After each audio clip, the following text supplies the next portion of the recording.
Boy, there's so many There's so that many. Yeah. the one that I keep coming back to, and it's probably just because he meant so much to me in my life, was Zig Ziggler, and it was be, do, and have. And if you help enough people have what they want or get what they want in life, then you'll be able to get what you want in life.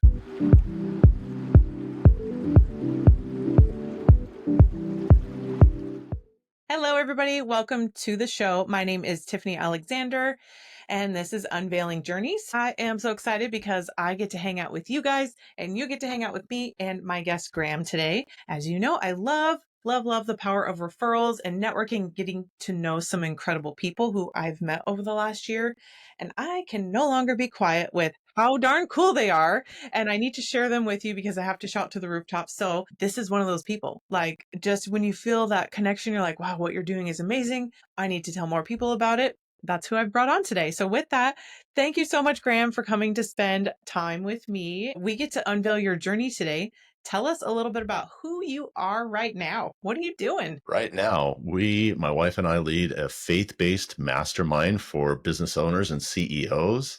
And we have four little grandkids. Well, they're getting bigger, so we chase them around, and we love to just travel and spend time in the Pacific Northwest and exploring and doing new things. Oh my gosh, that's incredible. Now, there are so many people that use the word mastermind. They're like, hmm well, like, what actually does that mean to somebody that's never even heard of a mastermind?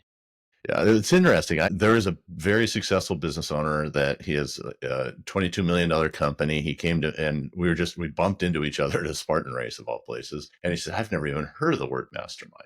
And then there are people like us that we hear of it every day, and it's, what does it mean? So that's a great question. So our mastermind is an ongoing, we meet quarterly in person, and we go over what we all as business owners need. And some of that's growth, how we make more money on the bottom line. But also in our April event, it's all about health, because if we're not healthy, if we're not taking care of our body and our temple, then we're not going to be any good for our family, our kids, and or the business relationship. So it really depends on the need. And so ours is in person, quarterly. Oh, that's amazing. Now, when you guys meet in person, where are you guys at? Oh, that's yeah. So 3 times a year. Let's see, January, April, and October. We're in Fountain Hills, Arizona. We have a home down there on over 2 acres that is wide open, Frank Lloyd Wright designed, so it's just easy and comfortable and warm. And so we meet down there,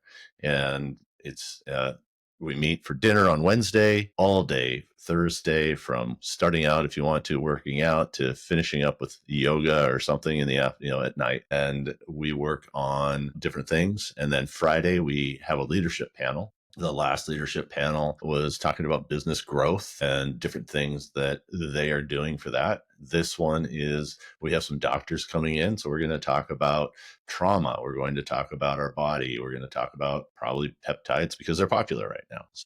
We'll talk about a variety of different things with the leadership panel. And then Friday at noon, we grab our lunch and go do something and try and hang out. Last time, half the people went golfing. 25% went to the spa, and then the rest actually went home for family or work, commitments. Oh, that's fun. Yeah. All right, so let's do this. Let's take Mhm. take a dial back into the journey of time. Where did you start all this, or did you go to school for this? Like, where are you even from? Yeah. I am from Washington State, all the way up by the Canadian border. I look out at Vancouver or White Rock, BC from our window. So it doesn't get any closer to being, all the way up north. But the journey started, I'm living proof you can train a monkey to be an accountant. And so it doesn't mean I should be, but it does mean, I'm pretty good. And so I became a banker because I was fighting that urge of being accounting. So that somehow made sense. It didn't at all, but that's what I did. And so I became a commercial lender, and for almost 20 years grew a great portfolio, and life was good. I was at WAMU. And for those that don't know, that didn't turn out quite well. So I bled blue, and I was going to die at WAMU, and here we are. And about 3 years later, something like that, I guess actually it's a little bit longer than that, but my wife kept telling me, you're crabby, you need to do something else. But really, that was my identity. It's what I knew, and I felt like I had to. And so it was a little humbling when she just said, look, we don't, you just, you need to stop working. About that time, Zig Ziggler, I was always, he's been a mentor. He sent out an email saying, "Hey, I'm looking to start and create my own legacy. And with that, I would like to have some coaches." And I laughed audibly. And unfortunately, my wife heard and said, "Well, then you better get busy and apply." And I said, "What?" And she said, I said, "It's due at 5." And she said, "Well, then, okay, I was just praying that something was going to happen for you to change your trajectory. And this is it. So get busy." Was that like at the exit of WAMU, or was that like you were still at WAMU? No, I was done with WAMU. I'd been done about a year, maybe. I Oh, don't know, something like that. So we had what we had done in the transition. We bought some fixer uppers, and I just became a general contractor and got my hands dirty and fixed things, sold things, just to have a start and a finish to something. hmm. Because I really was, even in banking, a line of credits continual, or a loan. You do a loan on a building, and it amortizes. So you're constantly working with them. There's no end, which was not a problem, but it was rewarding to just stop and kind of just tactfully, even though I'm not that good at it, but get my hands dirty, do something that I could see the beginning and the end. And so I did that. And that's about the same time that happened. And I was starting also to work for her. She had a large facility company and needed help. And With for your wife. yeah, so kind of simultaneously started working for her. Oh, that's fun. You guys work well together? We do. Yeah, Crazy. shocking. Yeah, no, we live together, work together, and play together. It's great. Not everybody can do that. So I worked for her, and she started a facilities company, cleaning toilets out of the garage. Ended up with 500 employees, a couple thousand subcontractors all across 5 states. And so when I went to work for her, it was in a sales capacity, but also, "Hey, crew got sick. You better go mow the lawns for the day," or "This customer needs some attention. Could you go meet with them?" And so I could dress up or dress down. And I had this natural authority just because I was married to the boss. And so it was accepted. That's fun. Do you Mhm. feel like the things that you learned throughout like years at banking or then trying to flip houses applied to the stuff that you were doing there? It sounds like you're a little bit of a problem solver in all of these situations. Right, yeah, for sure. I love to find a complex situation and simplify it and then move on. My strength as a banker, I could translate. I could go and talk to the client who was in the lumber business or the fishing industry or a manufacturer of a widget, and they knew what they knew. And then I could go talk to the underwriter and interpret that, and then I'd sit in a meeting and talk to everybody. And so that was really my strength, was figuring out and communicating with both sides of that. How does that translate to the next? Because I know you're not still working for your wife right now. Like where did it start to roll into your next big project? So 2014, so 10 years ago, we decided that, and we meaning my wife and I, uh, we loved building leaders, loved building teams. We were obsessed with making people better. And so we started our own mastermind. We were in others, fabulous, great masterminds. And we thought, well, we can do it a little differently. And so we started it. And the first group filled right up on referrals. And we then asked them, "What do you think, or what do you like or not like?" And they said, "Well, what we don't like is we don't have a place for our second in command, our partner, or whatever." It's like, well, we can solve that. So we started one for the second in command, whether it was a CFO, CEO, co-founder. And so we had the business owner and their partner, or the most influential person in their company, and had both of those filled up. And then this thing called COVID hit, and we were right across the street from where Epicenter started in Washington, in the US. So you got it first. You got the We were shutdown first. we were sitting there, and one of the members owns a large medical facility, and he's like, "I just got notification there's this thing called COVID that's here, and just to be aware." It's like, "Where?" "Oh, across the street at the facility." Right. Great. Yeah, no, you could throw a stone at it, and it was crazy. Anyway, so we had to shut it down, which actually worked out well. We took care of family at that point. Mm. Janelle has aging parents. And so we were able to break them out of the home and take them to our home in Arizona so that they could, we didn't do anything crazy, but we just wandered golfed, and hung out outside rather than in a facility, and so we got this, it's a really special time to do that. Yeah. And then we've been called to get going. How did it grow? So you invented this mastermind and you started with your first group. What did it look like from there? All we did was email, probably phone call, whatever it was. All our friends and colleagues said, "Hey, look, we're going to start this up, and here's how we're going to meet every other month for 4 hours, and it'll be in Woodinville, Washington, and we'd love to have you." And it filled right up. That's So incredible. What kind of results were people seeing after joining your mastermind? great question. Yeah, we had one person whose company just exploded as far as employees and time and revenue. It really blew up. But the most rewarding one is we had a client, and everybody's a business owner. Primarily in that group, they were 5 to 50 million in revenue. We had a few smaller ones and we had a couple of larger ones. Well, one of the larger ones, he was the owner of the company, and he had been there.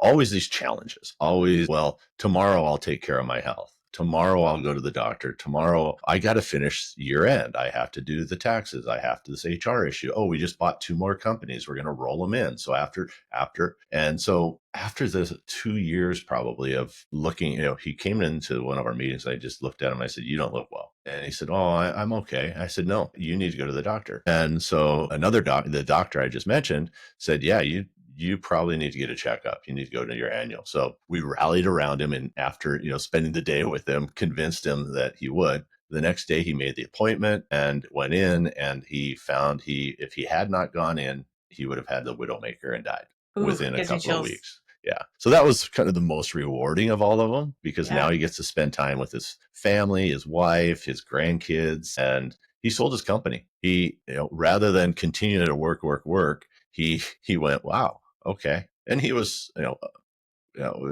was time anyway. He Yeah. was contemplating that, but this just forced him to finally acknowledge that he needed to stop working, 80 hours a week. Right. And so he Because went it's in. like we're working this hard for what? For you to someday enjoy it. And if you can't Right. enjoy it now and you see the end of your life almost happen. It was eye opening. And so he took this $285 million company Yeah. and figured out how to extract himself right away. Mhm. He promoted his controller, hired, 3 or 4 other people, because he was doing so much work, which was ridiculous that it took that much to replace him. Yeah. And now he consults. He still owns a portion of it, but he just comes in on occasion and does projects for him. And the rest of the time so the getting his life back was the most important thing. We have one that just is going through a divorce right now, actually, in our new mastermind, and renewed mastermind, I guess. But, and, there were some people that came around and said, "Look, I've been there, done that. Here's what you need to be aware of, and good or bad." Yeah. So it's not just looking at the P&L and trying to fix it, which is part of it. It's what's the whole life look like. And so some of those wins, a lot of the wins are personal, which is, it feels good, because wins in a business are fun, but they're not as deep as a win with a relationship with a spouse or a kid. Oh, yeah. Because I mean, still, it's like, what is all this for? Like, what's the whole point of Right. everything? And what, when we talked several times at this point, and I'm like, what are your gifts that you've been getting? Why don't you lean into those and delegate out the rest? There's like so Uh, many amazing pieces of business advice that I've been given. I imagine that's like a summary of the incredible mastermind that you run. Tell me a little bit more about how you guys are always evolving, like the next event that you're doing. What do you expect to see mhm.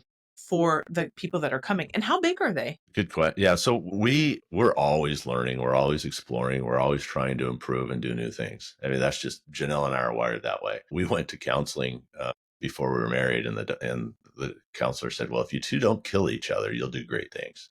I was like, I think that's positive.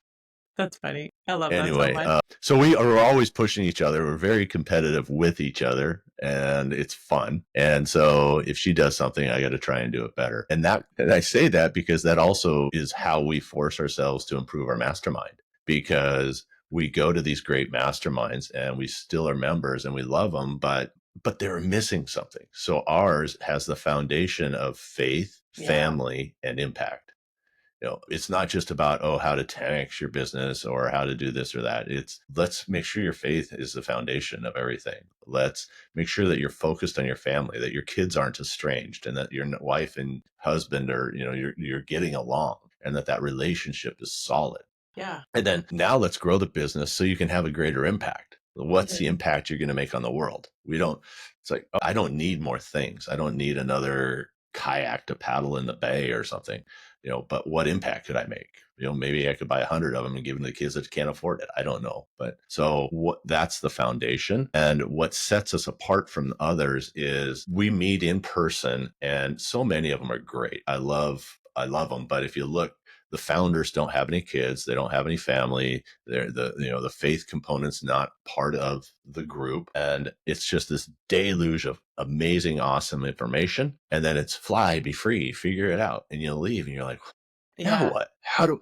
I don't even remember what I learned, let alone which thing I should pick, or two things I should pick and implement and take action on. And so ours is, we pretty much, we want to give you plenty of information. But we also follow up with a text, an email, a WhatsApp, a call, whatever it is, whatever you like. And we also have a Zoom call once a month for an hour for a check-in, a hot seat. We have somebody that has a business opportunity and they want to talk about it. So we'll have all of us there. Right now, because we're restarting, we have 18 people. We will cap it at 30. We do not want more than 30 in the room. And usually if you have 30, we found 20, 22 show up because of work or family obligations. So that's a nice number. And you can still really dive deep. It's not superficial. The connections. We have people, somebody just lost her job and she posted in the WhatsApp group and she had everybody reply immediately. And a couple of people called her and did one-on-one sessions to try and figure out how they could help to grow and get to the next level. So that's part of what we're doing, but also it's part of the group. It's not just the Graham and Janelle, it's who is in the room. Man, that's cool. I was listening so intensely to your story that I had several questions I thought of, and I was like, I'm just gonna keep listening to you. Um, this is so much stuff that you guys are making happen and creating these plans. Why do you keep trying so hard to do all this? And why is it so important to you? You sound like my kids. Why would you guys work so hard? It's like, because we like it. We're wired Yeah. that way. We really want to make an impact on leaders and business owners, and we are driven to do that. And so retirement isn't a thing. It's just making sure we're repurposing ourselves. So exiting from the facilities company, Janelle took a year sabbatical and then went, what's next? How can I build up people and leaders and do a great job of doing that again so that we can have just a great impact on the world? Yeah. And we're going to be around a long time, but we're not going to sit idle and die. We're not going to sit idle and go golf, and we'll still create free time. We'll still create time for family and make sure that they're our priority. And we'll also have fun, and each other are the priority. But it's just sitting idle and doing nothing isn't how we're wired. Absolutely. Not at all. I feel you. People are like, when are you going to retire? I'm like, I don't really, I mean, like my income retires for me to just create that like infinite, like just kind of keep going income. But me sitting still, no, no. So, oh my I goodness. I have a client that we've been working with about 3 years now, and year one, it was help me grow my business. It's a roller coaster. It's not consistent. I always lose money 2 months out of the year. I can't figure out how to make those at least break even so that the rest of the year does not catch up. After 1 year of dialing that in, he said, I want to sell. I was like, oh, wow. Okay. Complete change. And I said, what are you going to do? And he said, I'm going to golf. I said, well, right now you work 60 hours a week. Let's say it's on the high side, golf is 6 hours per round. That means you're going to golf 10 rounds a week just to make up for the 60 hours. I said, what? Does that sound realistic? No. So we worked through a process and went through different things. And now he's going to Cambodia and digging wells essentially to make sure that they have clean water because he feels called to help do that. So, Yeah, yeah, and that's another, that's rewarding.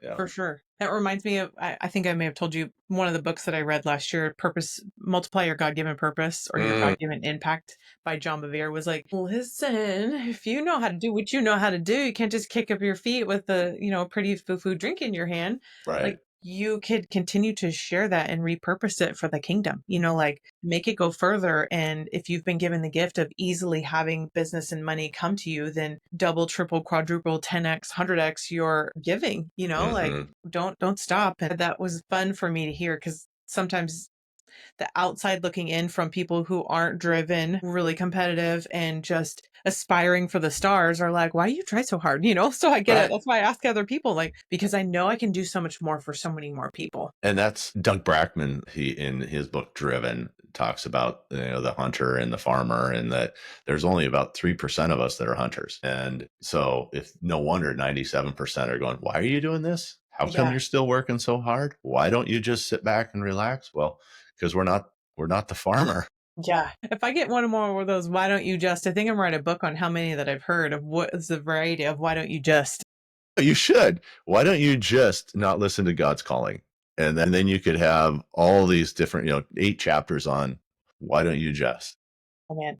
And I love that so much because when you finally figure out and you identify, or you're like, whether you have to take a survey or questionnaire, or you let yourself get plugged into a church somewhere, it's like, what is happening? Like, well, the people that come to me automatically leave and like, oh my gosh, I feel so much better about that. I'm like, the gift I've been given is like trust and encouragement. People Mm, open up to me and it's like, how do I share that? Because it's not a draining thing to me. I leave like, oh my gosh, I just changed someone's life. I helped them get through something, or I let them know someone else believes in them and has hope for them and will pray for them.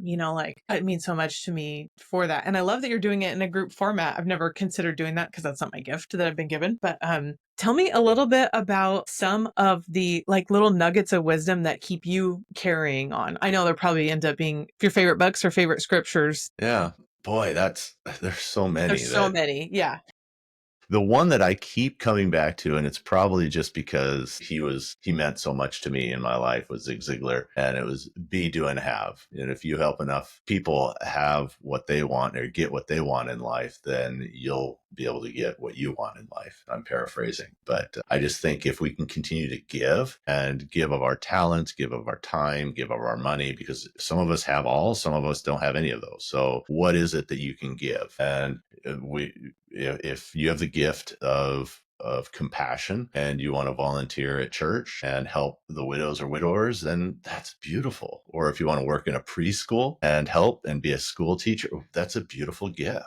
We're not all driven to just go do different things. And so I think if people would just stop and realize, okay, what is it that our gift is, and go do that. Yours, you were saying people connect with you instantly. We connected instantly as soon as we met. It was, like we were long lost friends, and it was Yeah. wonderful. And so I see that in you, and it's a great gift. And so just making sure that we don't bury those gifts, right? The parable of, Yes. taking the money and just burying it and being safe, that doesn't work. And guess what? If you bury it and then you die, it's still buried and no one knows where it is, and you didn't do any good anyway. Wow. Yeah. That's a great way to consider that. Nobody knows where it is. Yeah. Right? My dear, my dear. Everybody at this point is listening and they're like, wow, you're doing such cool stuff. Am I the right fit? Like, Hmm. how do I reach out to you and find out, like, to make sure that, hey, I want to be involved in what it is that you're doing? Other than the obvious, like, friend, connect us on LinkedIn. Where else should they go to be able to reach out to you to connect? Well, they could just call you and then you can be our new salesperson, because that's fabulous. Or you can go to legacy-leader.com. So www.legacy-leader.com, and that's our website. It will be brand new as of this, right now. We're excited to have it cleaned up, just because, as you know, you put something out there and you forget that, well, that picture's 5 years old. We should put the new one out. So yeah, legacy-leader.com. And on there, you'll find our mastermind and Janelle's first book, and also her second book, which comes out June 17th. So How exciting. we're excited about that too. So that's the easiest way to get a hold. We're doing like a pre-launch podcast. We get to promote that. So Exactly. this is awesome. And then not to mention on the horizon, like what you've got a mastermind coming up. What are those dates I can get people to Mhm. reach out? We have our next one is in April in Fountain Hills, right outside Scottsdale, Arizona. It's gorgeous, and it's April 23rd, 24th, and 25th. And we're excited to have a longevity doctor come actually and tell us what's new, what can be done to. And his passion is actually taking some really cool new modality or ways of dealing with dementia and Alzheimer's, and Amazing. it's unheard of what he's doing. Yeah. So that's his passion. And in the way, at the same time, he works with just people looking to improve their health and make sure that we can live a long and prosperous life. That's amazing. I'm so grateful that you guys are in my life. I'm so grateful that you guys are doing so many great things for business owners, leaders, CEOs, and just anybody that is listening to your content. So, everybody listening, do me a favor, follow us on LinkedIn, connect with us, because it's Hmm. not a matter of if, like, I don't know, it's a matter of when. Right? When Exactly. you're there, the doors will open up. When you're following the right people, something's going to speak to you and it's going to make sense. And there we are. Student is ready, the teacher will appear, and Graham is going to be your next teacher to appear in your life. So, It'd be fun. hey, any other like one-liners that you want to leave with everybody before we go? Boy, I just think that people need to just pause and find their purpose and their passion and pursue it. That's great. Pause and then find and discover their passion and then pursue it. Perfect. You've been amazing. I'm so grateful for your time. Thank you for Likewise. coming to be on the show. And everybody, we will see you next time. Follow us, follow me, like the Yeah. show, and check everything out. And I'll see you next time. Bye. Awesome. Thanks.